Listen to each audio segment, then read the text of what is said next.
Good evening. This is our first episode of Unifying the Community.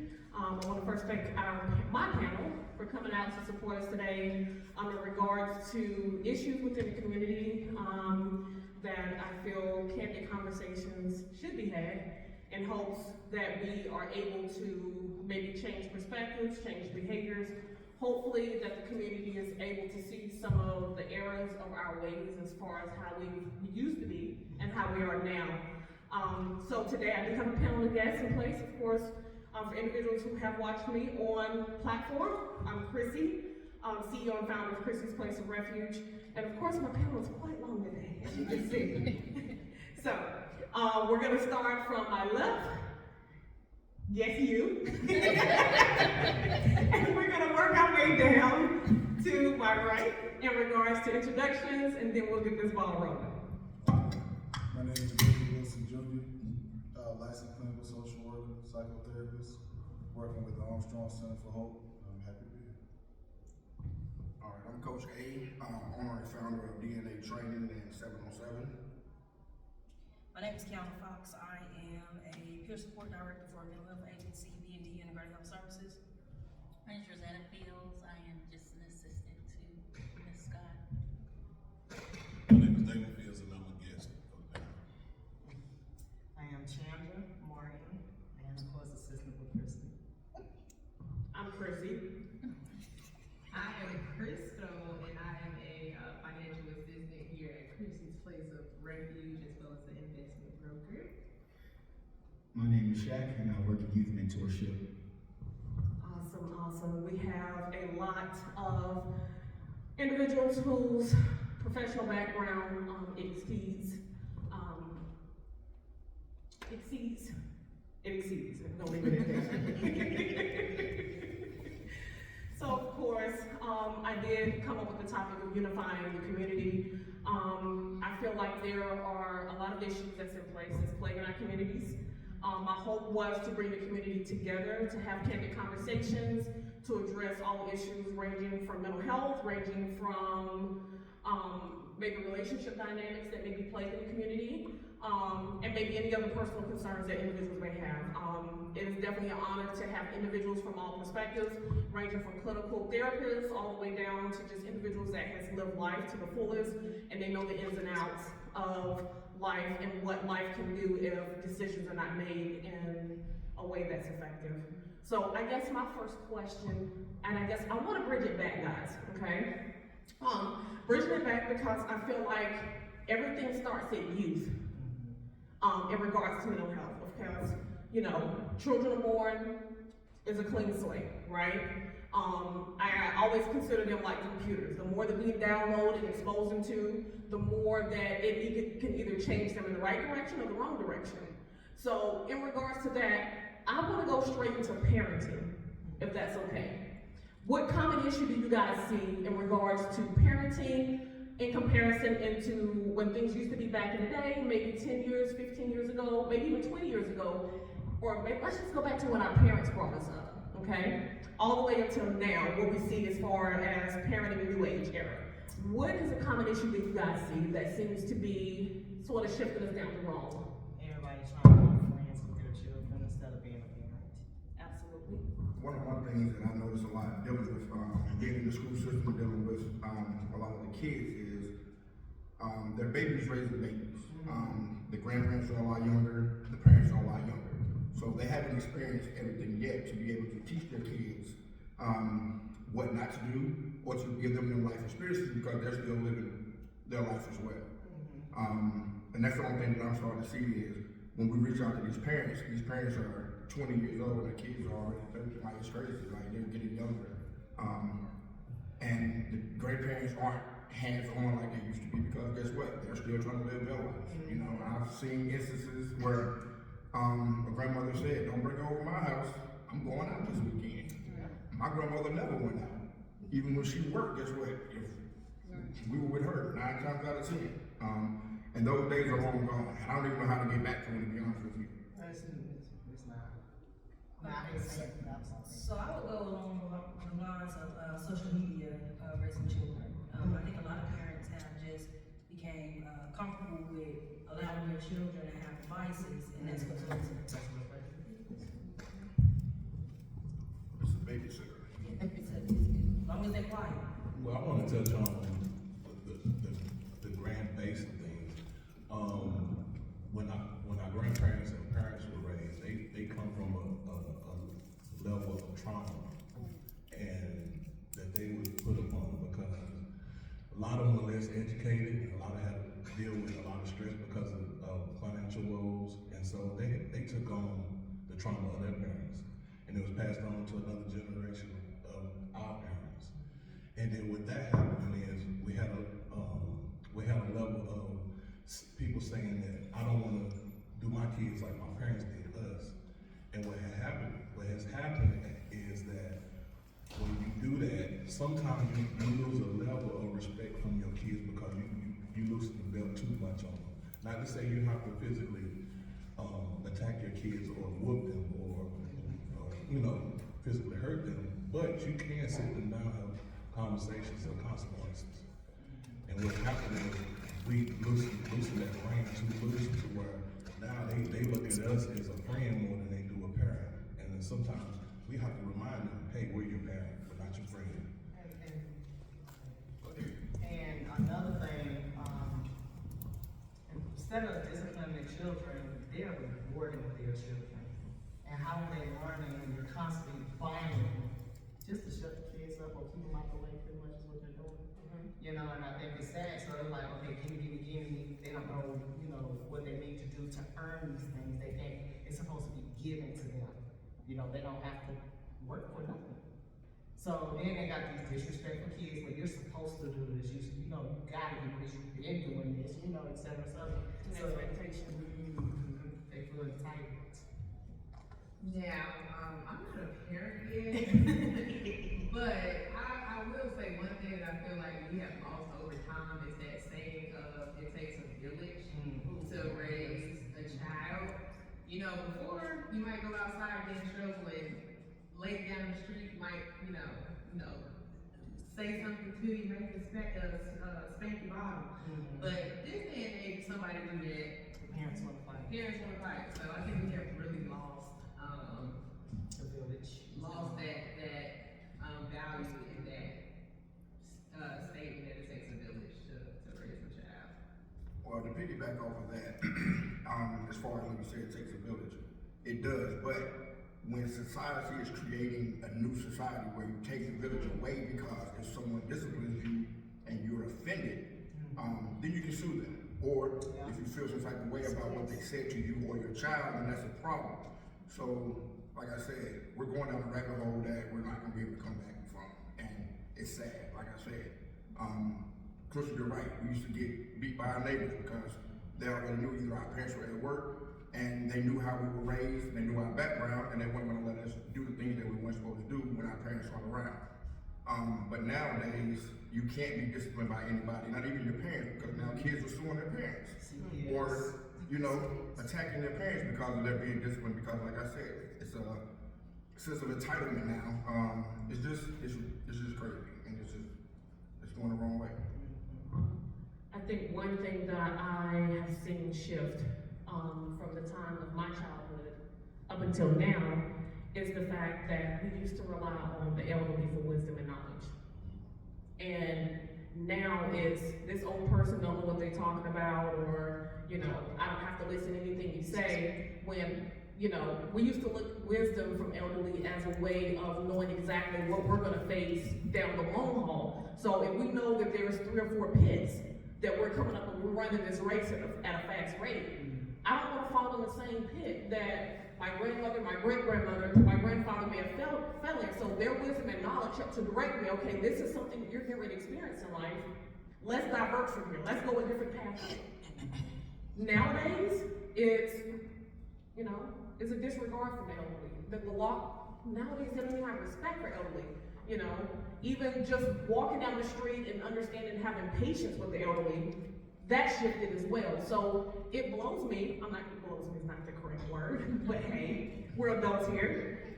It concerns me, hey, that was better. What are we gonna face when we're elderly?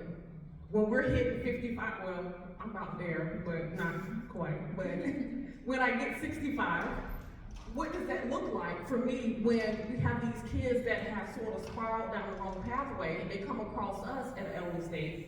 You know, what am I looking forward to experiencing? Is it gonna be assault? Is it gonna be disrespect? Is it gonna be a total disregard for my limitations and as an individual altogether? So that's definitely another concern as well. I know childhood, adolescence, upbringing is one aspect. What other things do you see that is problematic in our community that if we don't address now, if we don't figure out solutions ahead of time, that we're gonna have our hands full? I can say that looking at things, and it kind of encompasses everything that you're going with.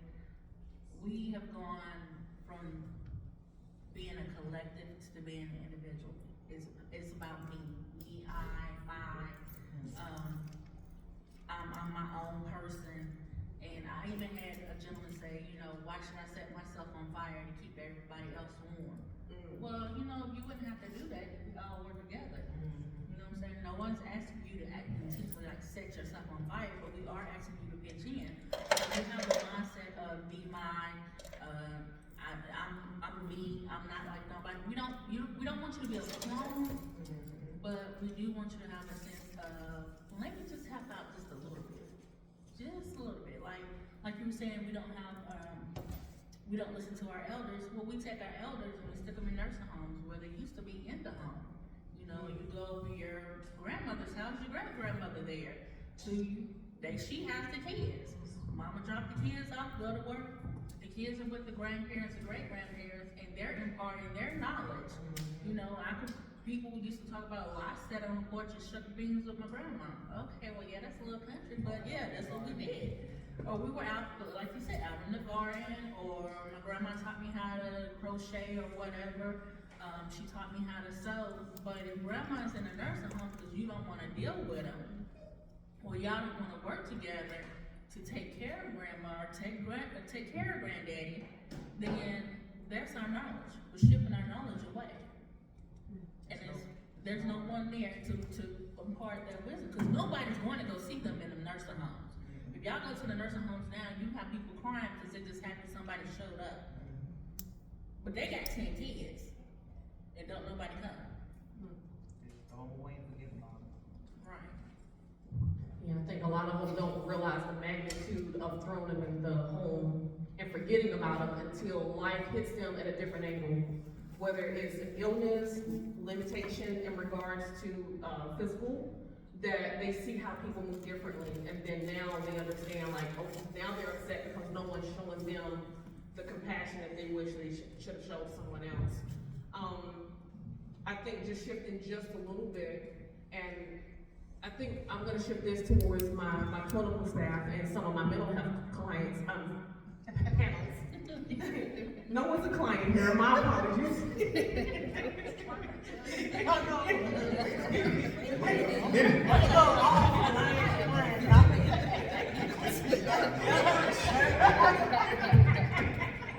I know, right?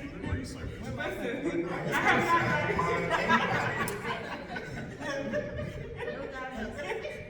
I'm gonna call everybody a client.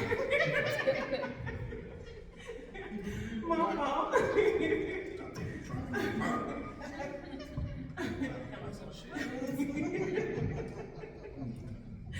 So, my thoughts as well with unifying the community, and I want to ask, especially the mental health. You guys, I know the other individuals have insight as well.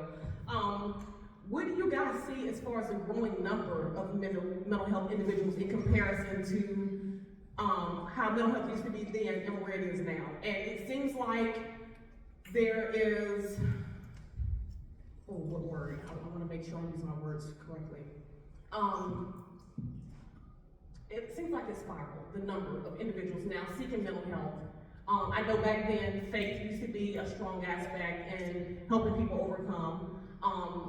And so my concern is, we used to have a foundation at least somewhere. Mental health did exist then. I know people have the mindset of thinking like certain populations of individuals or certain individuals have mental health, but in actuality we all do. It's just a matter of how we cope with life situations that makes us different from the other. I think share some insight with me as far as like what your views are with mental health then, now, and where you see it. And then as far as unifying the community, how do we bridge this together so that we're able to maintain control of our mental health? And we're able to move forward, and we're not able to recreate these generational curses, passing it down to our kids and grandkids. Speak first. Okay. Yes, I see that every day. How I grew up, it was the Bible in the belt. That's it. The Bible in the belt, and anything mental health related, you were questioning your faith in God, you were questioning what He could do for you, you were doubting Him. And I think now, more and more, people are realizing that mental health isn't a affront to God. It's also something that we can work on, just like if you have a toothache, you take it to the dentist. You know, we're learning more and more, and I see that every day, especially with children. Parents are coming in with certain faiths, and they still recognize that, look, I need help with this child. Like, and when we pray, it's okay to pray for things, but the mental health services is something to pray for too. And I'm recognizing that even when, like, couples therapy that I do, they're realizing that these rom-coms are cool, that listening to your homeboy is cool, listening to your homegirl is cool, but really going to seek a professional, there's nothing wrong with that as well. And I'm seeing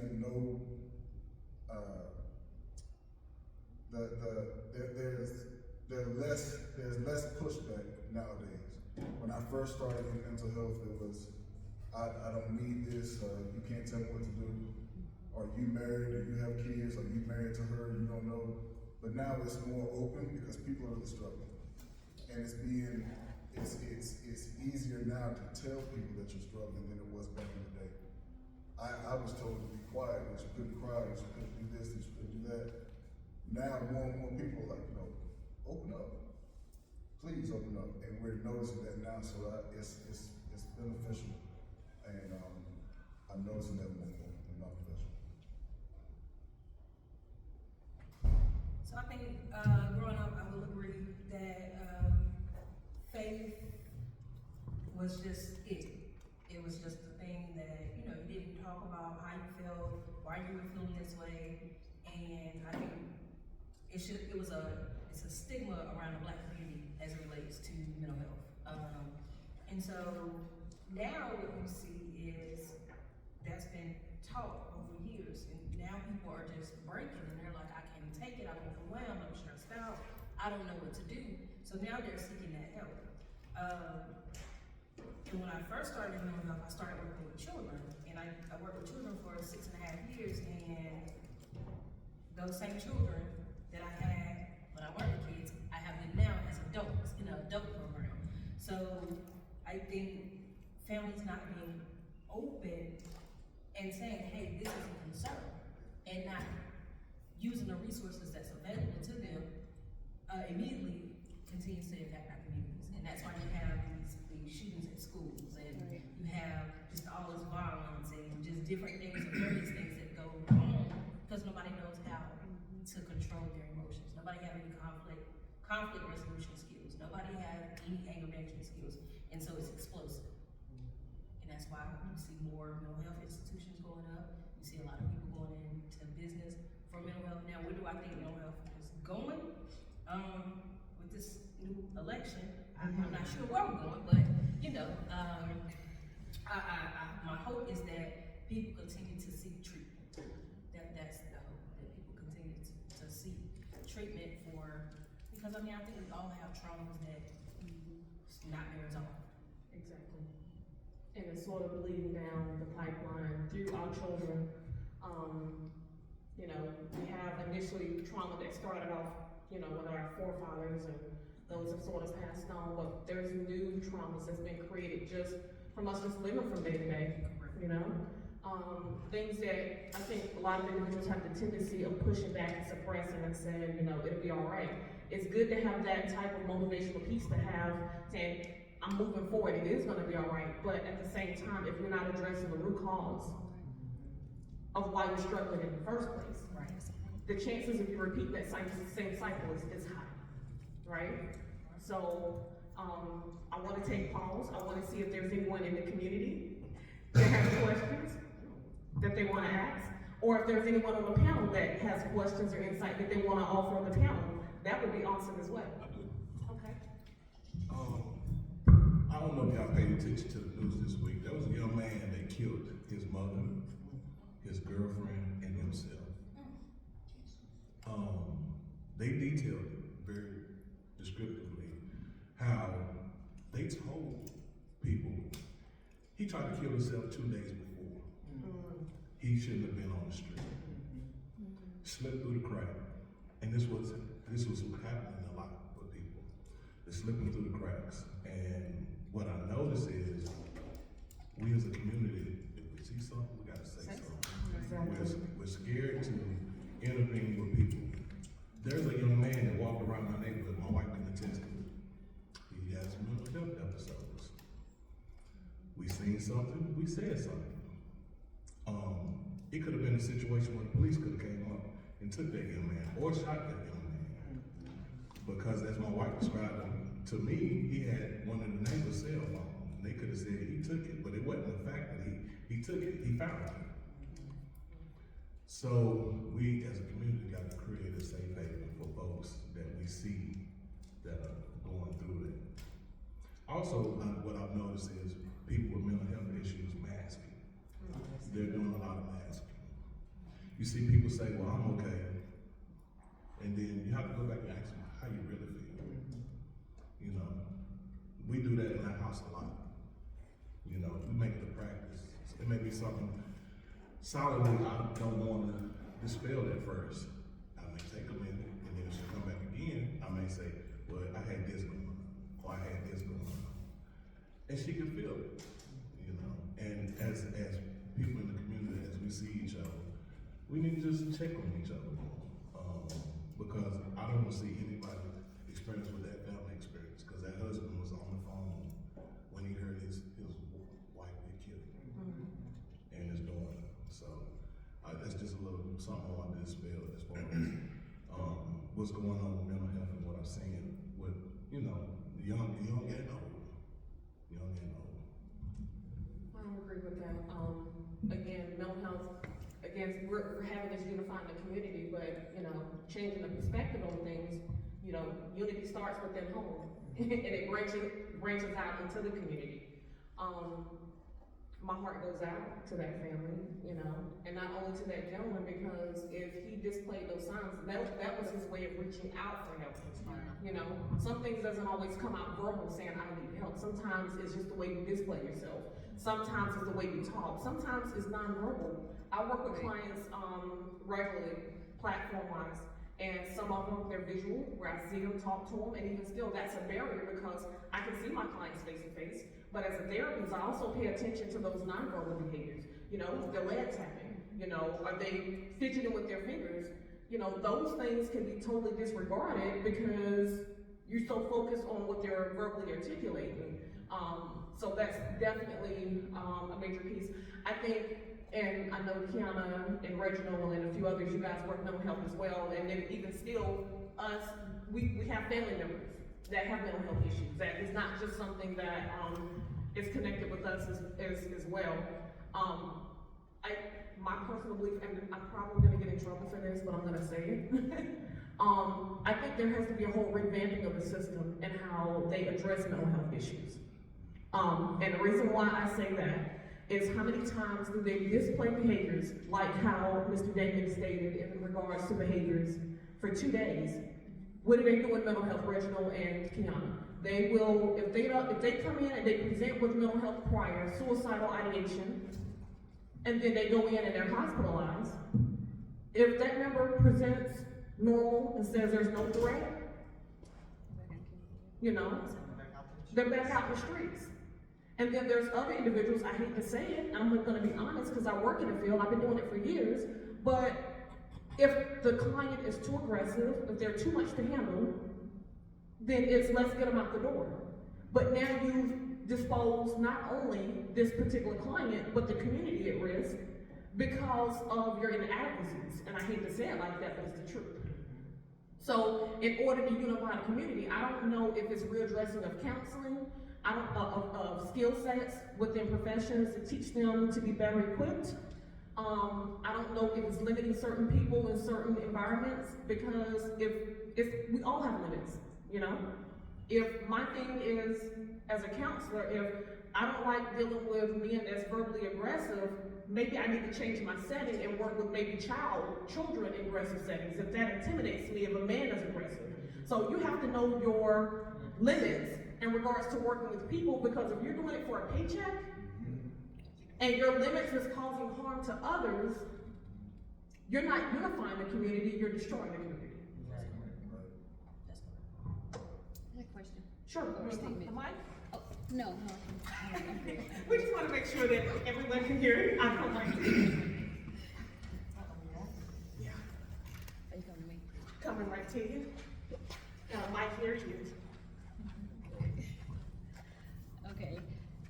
To what extent would you say culturally competent care or treatment is crucial to the day-to-day or to the treatment of someone that comes in displaying those mental health behaviors, diagnosis, especially when you're looking at those people in marginalized communities?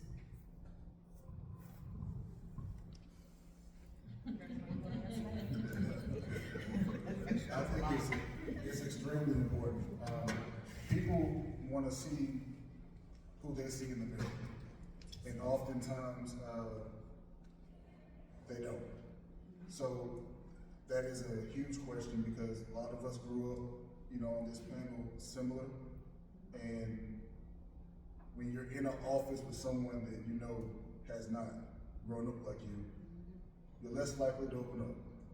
And that person on the other side of the couch is less likely to really understand what you've been through, and sometimes they don't even care to, because it's all about what's in the book. So it is extremely important, and that's why it's like I get told all the time like I'm a unicorn, because there's not a lot of us, black men in particular, in this field, and we just have to keep showing up. So you're right, absolutely important. So I'd just like to add to that, and the statement is so true. A lot of professionals that get people that may not look like what they look like, the treatment is different. Because they're gonna be cautious about their approach, what they're saying, and how they're interacting with the individual, and so the individual will miss out on proper treatment because, hey, my skin color is a barrier. So, mental health is tricky, and I try to encourage people to get or seek assistance where people look like them and people are not just doing it for a paycheck. Yeah, and I can speak to that from a youth mentorship perspective, how important it is to see people or be visible for the youth, to see somebody doing something that is not the norm. And so, you know, if you have a professional job or you're doing something outside of, you know, entertainment or sports, it's important to be visible to the youth, because that gives them something to strive for, something gives them a tangible visual of what they can be outside of just athletes and entertainers. I think also, before I give the mic to another individual in the community, to understand culturally that sometimes we're exposed to a whole lot more dynamics than other races. And so our exposure, there's one thing to be taught by books, but there's a lot of things that books can't teach us that only experience can. So it's vital to connect with someone that has gone maybe through similar circumstances.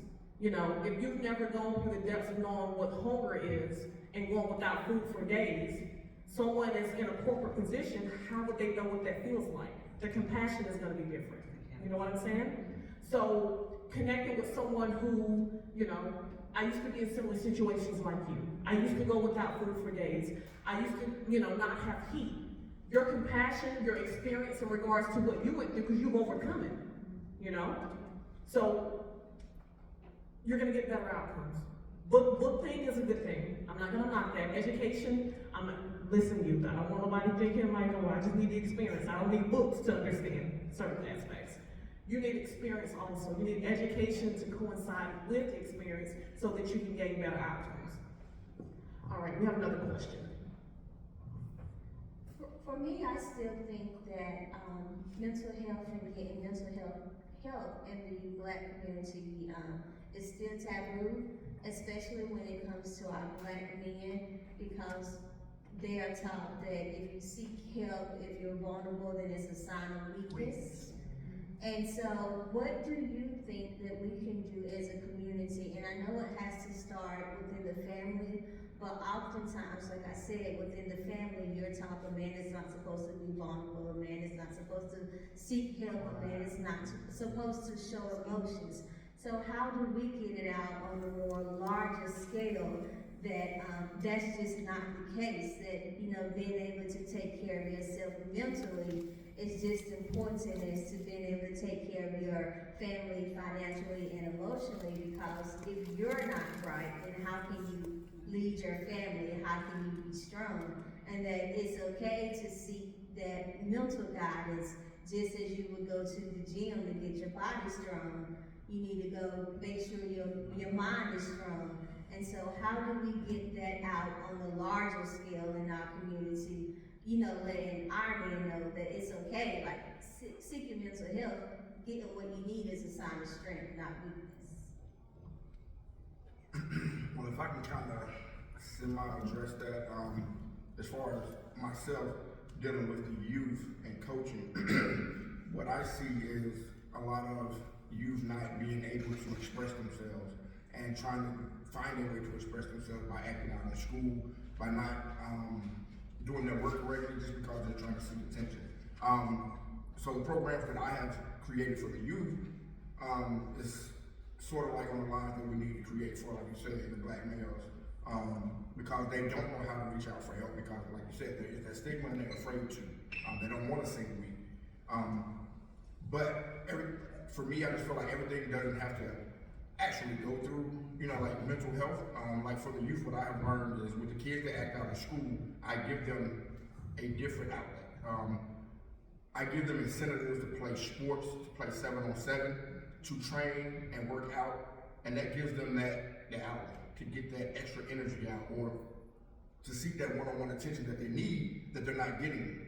And that I have seen that it changed how they perform in the classroom and how they act at home, because now they come to see me twice a week and they're getting the attention that they need and they're feeling important and they feel needed. So I guess for a man it'll be a lot harder because they have a lot of stress on them as far as being able to work, to provide, make sure things are taken care of. And sometimes, like you said, I know you said get their body strong, but sometimes that is an outlet for a man as well. After, you know, a hard day at work, go to the gym, bang out some weights, and that's a, you know, that's a lot for them. That's the way they express themselves. That's the way that they digress at the end of the day.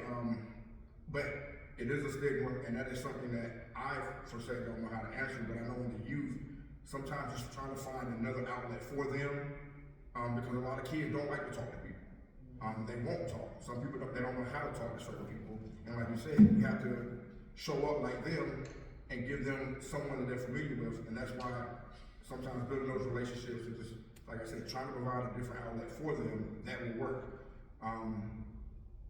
For the men, I'm gonna have to leave that up to the experts, because like I said, me being a man as well, sometimes I have to find my own way, you know what I'm saying, to digress or get my thoughts and my feelings out. So I'm not, I guess, lashing out or losing my mind. So I do a lot of different things. I walk, I pray, I listen to my music, I work out.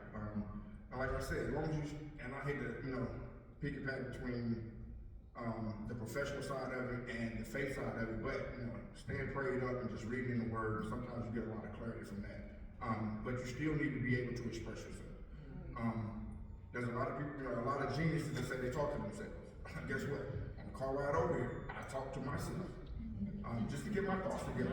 Just to be able to, so I can make sure that I'm able to help someone. You know, I have to make sure my mind is clear and it's not bogged down with a lot of stuff.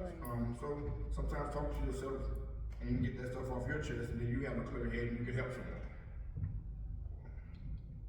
Just to add to that, I agree with that, as a therapist, you know, the physical aspect, working out, activities, meditation, prayer is all aspects that helps. But I think on a larger scale is normalizing some things. You know, you can do all those pieces, but if you haven't come to terms, because, you know, sometimes when you talk to yourself when you're in a place that you're not good, your vision is not clear. So sometimes you need someone on the outside to put things in perspective for you so that you can better understand some of your decisions. Now, let me bridge that back a little bit, because I don't want someone to think, well, just because someone else is looking what I'm going through, that they got the best answer for me. You have to also make sure what type of energy, what type of seed someone is planting in your environment. Because the very thing that you water and grow, you're sitting there thinking that it's working for your best, and come to find out, all you're doing is adding to and destroying what foundation you did at least have. So, be mindful of the fact that there are individuals that can provide insight, they can talk to you. There's therapists, there are other males that I come across. All the men on this platform, I chose them because their insight is out of this world. Their perception and how they see things is out of this world. So, with that being said, sometimes connecting with men that displaced, like all of these guys on this platform, could be your bridge to your mental health. That could be the way of, you know, look, I've gone through this thing, you know, I know you've been married for 20 years, I'm just starting out at 2 years, and I feel like I'm getting ready to lose it. Can you provide me some insight, you know?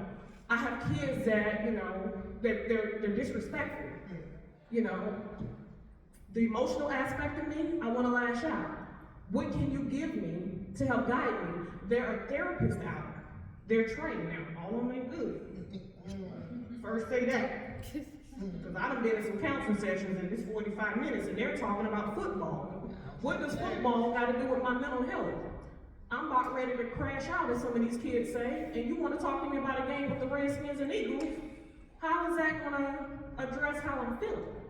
So, making connections with people that are mentally sound, making people that's going to connect to you, that's going to make time for you. You don't want to connect with someone that they're rushing you because they have something to do. That's telling you first and foremost, your mental health is not their top priority.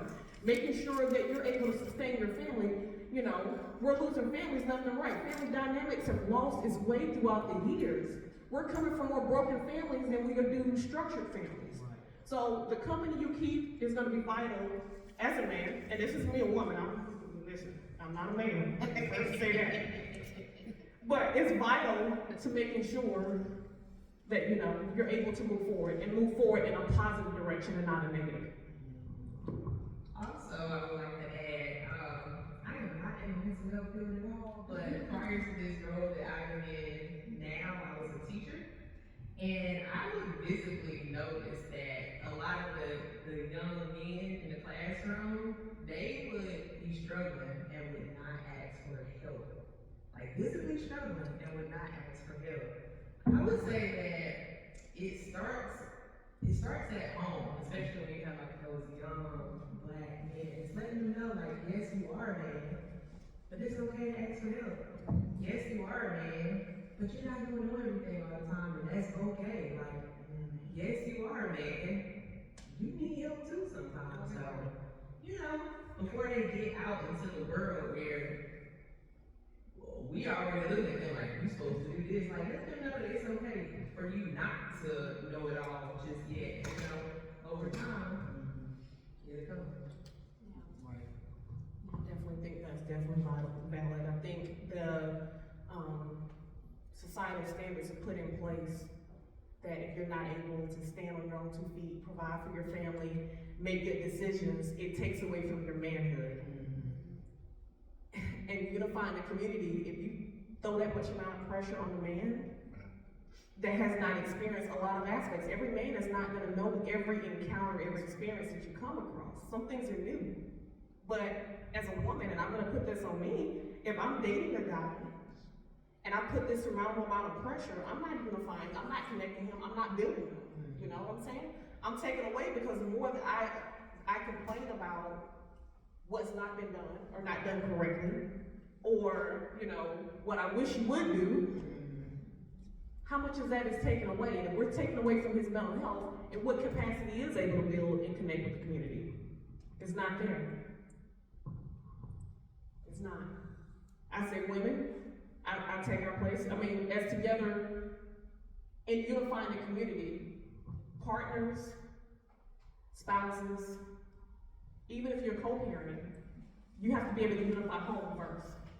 Unifying home, you're able to unify and connect and make sure that your kids are mentally sound. Making sure that your kids are mentally sound when they're out in the community. You don't know how much your kids are able to connect with other individuals that may not have that structure. Some kids have never experienced some aspects of life and they think all that they know is what they've been born into. So, I think it's a community building, manhood, womanhood, making those connections, making sure mental health is sound on both ends, is understanding your impact, understanding how words can play, actions can play, and make sure it's continuous. Don't start something, don't stop it. All right, Pam, is there any other questions, community? Also, I would say that, you know, one thing that we can do, especially to help the young black men, is tell the truth. You know, be honest when that, you know, son, nephew, whatever, I feel you because I have those same issues. You know, don't tell that boy to suck it up that his grandma just died and crying too much when you're in your bedroom crying for your grandma. I still cry for mine. So it's okay to tell these people, these little people look like you. And by little people, I don't mean 6-year-olds and 7-year-olds, I mean 17, 18, 23. Look, all that. But look, I have not only have I been there, but I'm there. Like, I did not want to get out of bed today either. You know what I mean? I did not want to do this, I didn't want to do that.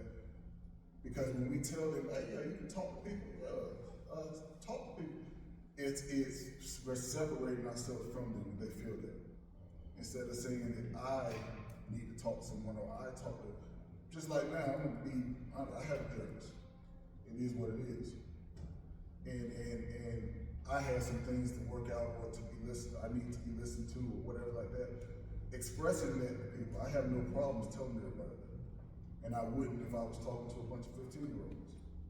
But it's hard to tell them, hey, you need to speak up, you need to go to counseling, and they're looking at you like, well, something must be wrong with me because you don't know. Right. So be honest. That's what I'd say. Yeah. And again, piggybacking off of that, I think we as men have to hold each other accountable. We need to be the standard. So if we want a better society, if we want a better generation of kids, if we want our kids to grow up and be better, we have to be better. So like I said, we have to represent for each other. And like you said, be honest. You know, if I'm hurting, I should be able to reach out to my friend or my homie, my brother, and talk to them. And they point me in the right direction instead of me feeling like I'm gonna get clowned or, you know what I mean? And like you said, you know, we have to show up as men every day. So let's show up for each other the way that we're supposed to show up for our kids, the way we show up for our family, the way we show up when we punch that clock to get that check. You know, we still need to show up and we all need to hold each other accountable. I don't know this, what was I going with? Also, when you're with your friends, family, you need to call them out when they do this.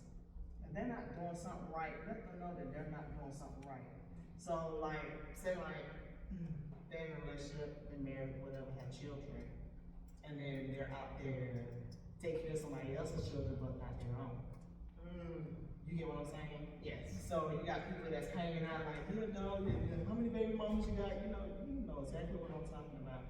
Let him know, like, bro, that's not even right. Cause you got somebody that gap that stuff up. No, that's not okay. It's like it's an honorary crown to have that many amount of women and, you know, I get that piece. Right. But what I'm saying is like, if you see them doing wrong or they putting their hands on a woman, call them out. I can't see how you hang out with somebody like to beat on a woman. That don't make sense to me.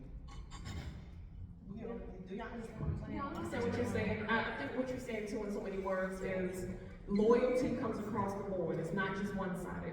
So if you are true to your word and you claim to be as loyal as you say you are, if you're not loyal to your children, if you're not loyal to the partner that you're with, how can you be loyal to your homeboy who's not contributing anything to you? And that goes both sides. That's both male and female.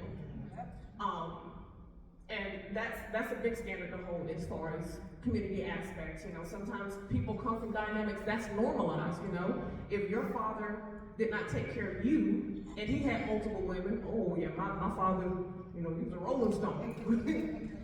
You know, in that aspect, it's very hard to hold yourself accountable. So connecting with men, it goes back to men holding themselves accountable and connecting in one way.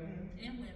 And women, Yeah. definitely women, Like, definitely you see women. me going wrong, you gotta say something like, look, that ain't even right, you know, you should've put your hands on him, or you should've been out there. You know, you need to take care of your children, instead of watching them just do whatever and neglecting the child, but you're still hanging out with that person and don't say nothing. Like, you have to say something. I think that's a character trait. So, you know, that speaks volumes to me. If you present a way and I see flags, 9 times out of 10, the likelihood if you treating me that particular way 5 years, 10 years down the road is very high. So I want to be around someone that's solid. I want to be around someone that if my back is against the wall, both male and female, you're going to hold me down. I want somebody that I don't have to worry about when my back is turned this way, you're frowning and rolling your eyes, but then in front of my face, you're smiling. So I think all of that boils down to just being true to who you are, staying firm in it. And if it's not who you are, you know, address that, acknowledge it, and try to do better. I know we've come close to the end. I want to give opportunity. I know there's a lot of professional individuals on here, a lot of good insight, what I refer to also as wisdom.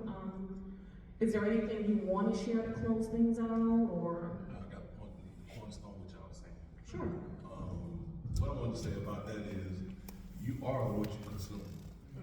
And if your community and your immediate surroundings is the debauchery, mayhem, and, you know, just craziness, then 9 times out of 10, you're gonna become that. Exactly. If you wanna have a successful life, career, align yourself with successful people and like-minded individuals that will uplift you, not just surpass you.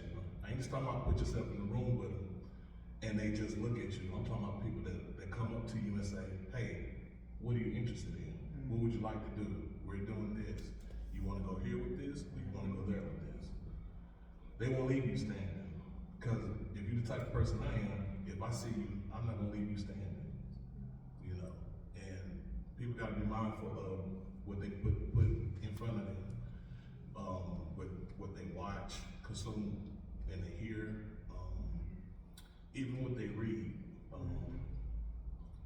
You know, I notice a lot of people, if you look, if all they look at is negative stuff, they looking at old YouTube feeds of killings, death, you know, you may notice that their mood is up there.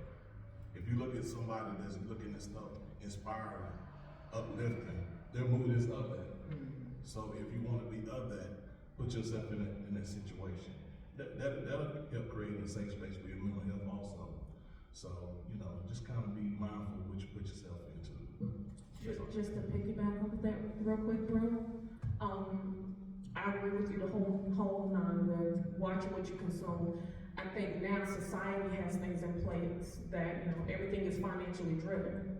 Just because it's financially driven with games, with what is the games when they go with the stealing the cars and robbing people? Grand Theft Auto. Just because you entertain yourself in those aspects does not mean that's who you have to become. You know, and I agree with that piece. But it's also been mindful too that just because everyone else is doing it and it's entertaining, don't mean that is what you have to feed yourself. So I want to give also opportunity. Is there any other feedback, closing remarks, statements? for not only the community here, but those that may be watching or will be watching us live?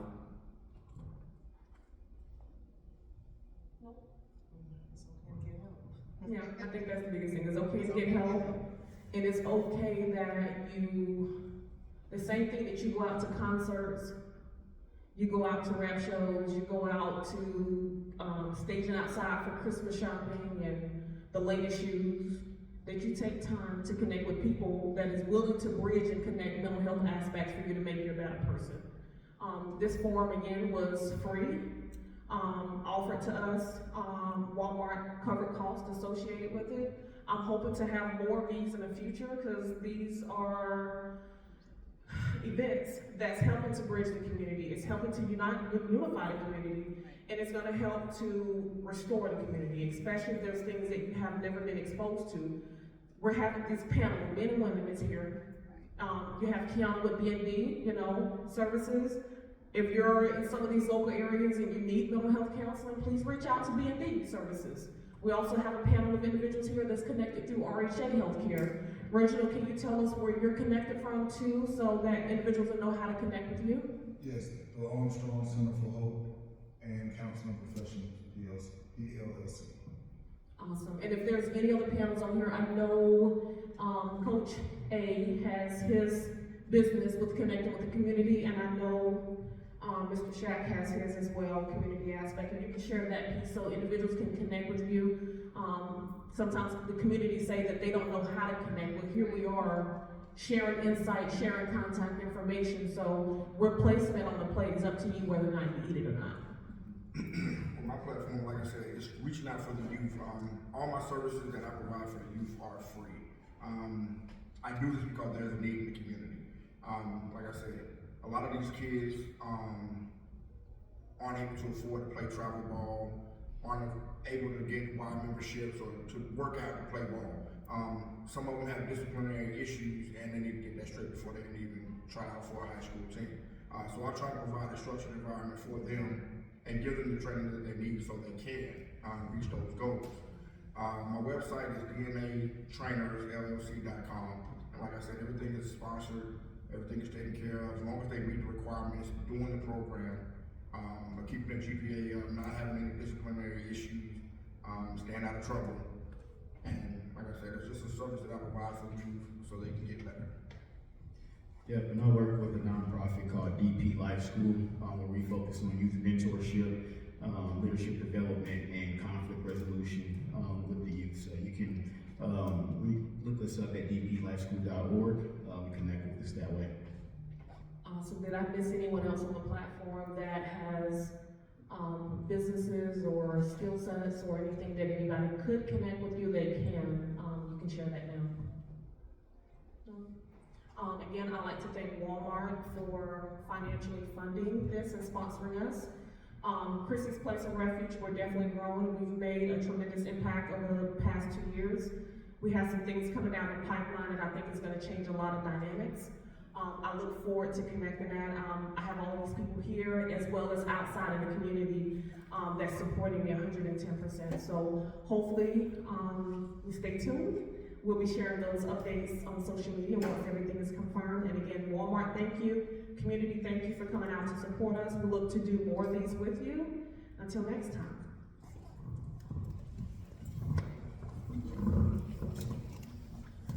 Thank you guys. You can stop this.